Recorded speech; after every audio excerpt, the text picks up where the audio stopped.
अस्सलाम वालेकुम।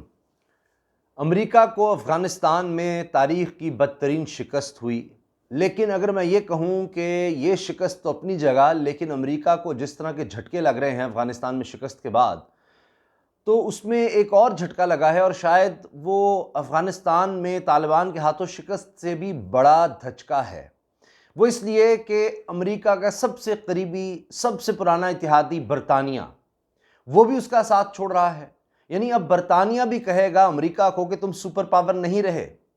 बरतानिया का यह कहना अमेरिका के लिए बहुत बड़ा धचका है। वो अपने सबसे करीबी इत्तेहादी को खो रहा है, क्योंकि जिस तरह कहते हैं कि शिकस्त लावारिस होती है, तो अब शिकस्त की वजह से दोनों करीबी इत्तेहादी, दोनों भाई आपस में लड़ पड़े हैं। इनका कितना करीबी ताल्लुक था और इस लड़ाई का अब आगे अंजाम क्या होगा, कितना नुकसान होगा, कि बरतानिया ही जब सबसे करीबी इत्तेहादी ही अमेरिका को सुपर पावर मानने से उसने इनकार कर दिया है, उनके वजीर दिफा का बाकायदा ये बयान आ गया है, तो अब क्या हालात होंगे आगे?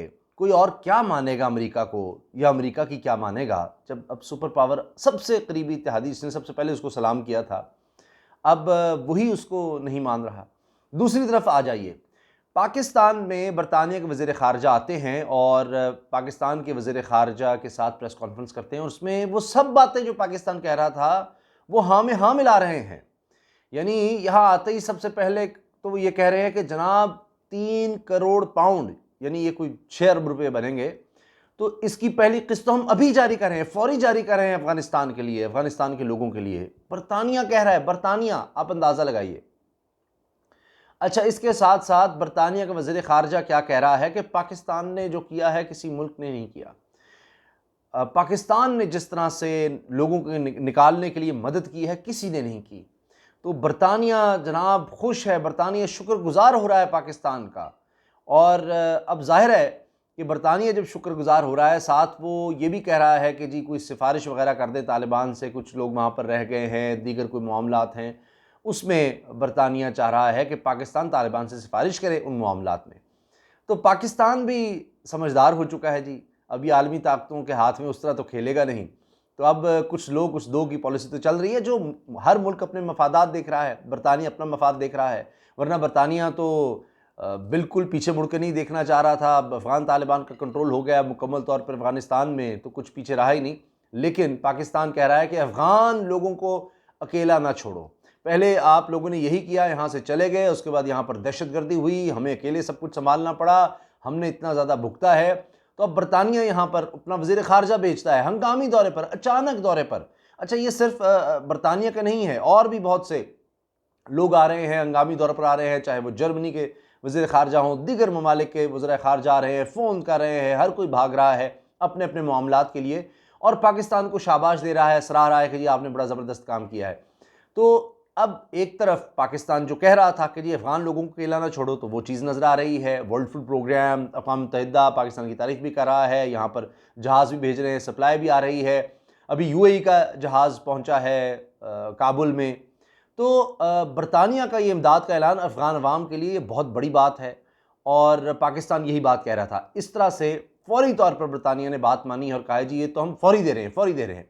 अब पाकिस्तान की बराह रास्त अगर बात कर लें, तो उसमें जनाब बरतानिया का वज़ीर ख़ारजा कह रहा है कि जी जो रेड लिस्ट वाला मामला है, पाकिस्तान को बरतानिया ने रेड लिस्ट में रखा हुआ है, उस पर वज़ीर ख़ारजा शाह महमूद कुरैशी ने भी कहा जी इस पर भी हमने बात की है। तो बड़ी खुशाइंद है कि बरतानिया ने कहा है कि जी पीर को हम मीटिंग करा रहे हैं, पीर को मीटिंग करा रहे हैं, जो फैसल सुल्तान साहब हैं, वज़ीर-ए-आज़म के मुआविन हैं सेहत के मामलात पर, तो उनकी मीटिंग करा रहे हैं कि रेड लिस्ट से पाकिस्तान को निकाला जाए। इस पर मैं आ जाता हूँ, रेड लिस्ट क्या है और कितना अहम है पाकिस्तान के लिए इससे निकलना, और ये पाकिस्तान को किस तरह से ये रेड लिस्ट में रखा गया। ये सब एक ड्रामेबाजी जिस तरह से की गई। अमेरिका ये भारत को तो नहीं रखा हुआ रेड लिस्ट में, जबकि वहाँ केसेस पाकिस्तान से ज़्यादा हैं। अच्छा, कश्मीर के हवाले से भी बात हुई है और बताया गया कि सैयद अली गिलानी साहब, अल्लाह ताला उनके दर्जात बुलंद फरमाए, कि जिस तरह से भारत ने उनके इंतकाल के बाद भी जिस तरह उनकी उनके उनकी मैयत को वहाँ से छीना उनके घर वालों से और ऐसे ही जाकर तदफीन की, किसी को शरीक नहीं होने दिया गया जनाजे में भी और वैसे भी। तो इस पर भी आवाज़ उठाई, तो बरतानिया ने कहा जी हम इसको देख रहे हैं और ये कश्मीर का मामला अक़वाम मुत्तहिदा की करारदादों के मुताबिक हल होना चाहिए, ये भी हम कहते हैं। और इसी तरह से दीगर चीज़ों में पाकिस्तान की हाँ में हाँ मिलाई जा रही है। तो ये बड़ा खुशाइंद है, अच्छी बात है, क्योंकि पाकिस्तान फैक्ट्स पे रख रहा है, पाकिस्तान बता रहा है कहाँ गलतियाँ हुई। तो अब आलमी ताकतें भी अगर उस चीज़ को समझ रही हैं और सराह रही हैं तो बड़ी अच्छी बात है, और उम्मीद करते हैं कि आगे भी ये सिलसिला जारी रहेगा। अच्छा, अब इन दोनों ख़बरों पर आने से पहले, इनकी तफसील पर पहले जो बात है जनाब, कि बरतानवी वज़ीर दिफ़ा का ये कहना कि जी अमेरिका अब सुपर पावर नहीं है, ये नौबत आनी थी, ये अमेरिका के लिए बहुत बड़ा धचका है, ये शॉकिंग है। यानी देखिए, एक है दुश्मन से शिकस्त खाना, अफ़गान तालिबान से शिकस्त हुई, यहाँ से अमेरिका भागा, और दूसरा ये होता है कि अपना साथी आपका साथ छोड़ दे, बगावत कर दे, वो उससे बड़ा धचका होता है कि चलो वो तो दुश्मन था, तुम तो अपने थे। अब बरतानिया के वज़ीर दिफ़ा हैं बेन वेलिस, इनका बयान मेरे सामने है। उन्होंने कहा है कि सुपर पावर मानने से इनकार किया अमेरिका को, और बेन वेलिस का कहना था कि किसी ऐसे मुल्क को सुपर पावर नहीं कहा जा सकता जो किसी बात पर कायम रहने के लिए तैयार ना हो, जो भाग जाए, मैदान छोड़कर भाग जाए। फिर कहा कि वो मुल्क जो किसी बात पर कायम ना रहे वो बड़ी ताकत तो हो सकता है, लेकिन आलमी ताकत नहीं हो सकता। ये बेन वेलिस ने कहा, ये बरतानिया का वज़ीर दिफ़ा कह रहा है, ये उस मुल्क का वज़ीर दिफ़ा कह रहा है जो मुल्क आंखें बंद करके अमेरिका जो कहता था उसमें जाता था।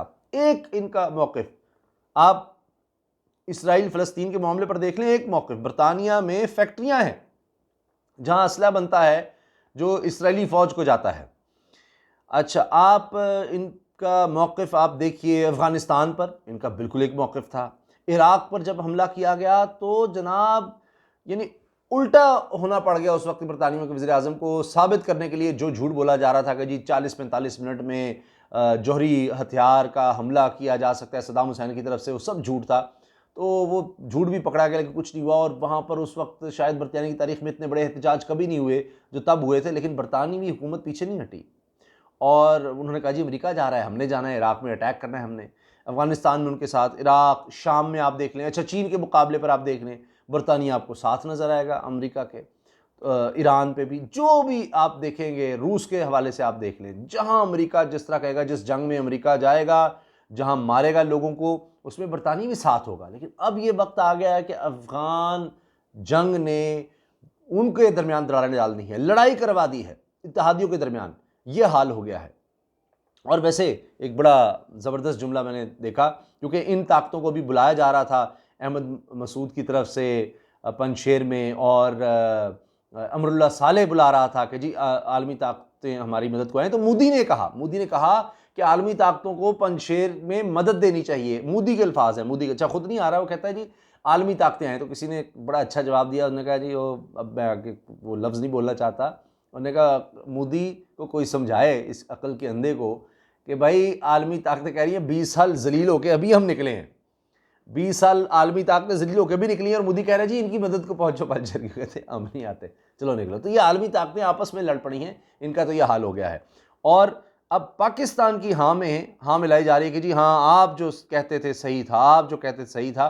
तो अब बरतानिया ने उल्टा अफगानिस्तान के लिए इमदाद बढ़ाने का ऐलान कर दिया है। बरतानिया वो जो पीछे मुड़ के नहीं देखना चाहता था, वो कहता है जी हम तो अब अफगानिस्तान की इमदाद बढ़ा रहे हैं और कम्युनिकेशन भी ओपन रखेंगे तालिबान के साथ, ये भी बरतानिया कह रहा है। और कहा है कि जी अफगानिस्तान के लिए 3 करोड़ पाउंड की इमदाद की पहली किस्त आज ही जारी हो जाएगी, आज ही हो जाएगा जनाब। और फिर इमदाद इसलिए जारी कि अफगानिस्तान के हालात तबाही की तरफ ना जाएं। और उन्होंने वज़ीर ख़ारजा शाहमद कुरैशी की हमरा प्रेस कॉन्फ्रेंस की है। बरतानवी वज़ीर ख़ारजा हैं डोमिनिक रॉब, उन्होंने अफ़गानिस्तान से बरतानवी बाशिंदों के इनख़लाब पर पाकिस्तान का शुक्रिया अदा किया है और कहा है पाकिस्तान के साथ अपने ताल्लुकात को मज़ीद मुस्तहकम करना चाहते हैं, मज़ीद बेहतर करना चाहते हैं।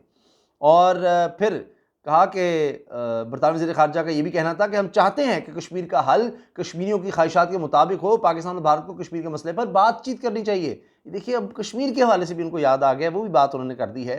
और फिर रेड लिस्ट की आपको बात मैं बता देता हूँ कि रेड लिस्ट का ये है कि जिस तरह आप देखते हैं सिग्नल होते हैं, उसी तरतीब पर उन्होंने रखा हुआ है बरतानिया ने कि रेड लिस्ट है, जिसमें जहाँ पर वबा ज़्यादा फैली हुई है जिन ममालिक में, वो रेड लिस्ट में रखा है। वहाँ से अगर कोई आता है तो उसको 10 दिन का करंतना यानी तन्हाई में रहना पड़ता है। अब वो मैंडेटरी है, उसमें तकरीबन पाकिस्तान के 6 लाख रुपया किसी पाकिस्तानी का कम अज़ कम लग जाता है। वो ख़ास जगह पर आप रखेंगे, होटल में या जहाँ भी, तो वो एक्स्ट्रा उसका लग जाता है। इतना नुकसान है में पाकिस्तान को, बड़ा मसला है पाकिस्तानियों को उसमें।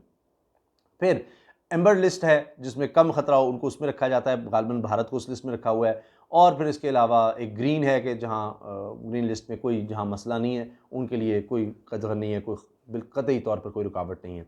तो पाकिस्तान ने इस हवाले से बात किया। अच्छा, उस पर भी बरतानिया अब आके कह रहा है कि हाँ जी हम उसको भी देख रहे हैं, क्योंकि पाकिस्तान ने कहा है फैक्ट्स देखें ना आप, भारत को आपने एम्बर लिस्ट में किया है, वहाँ ज़्यादा है वबा और हमें नहीं। तो ये अब आलमी ताकतें पाकिस्तान के मौक़िफ़ की तरफ आ रही हैं, ये बड़ी अहम पेशरफ्त है।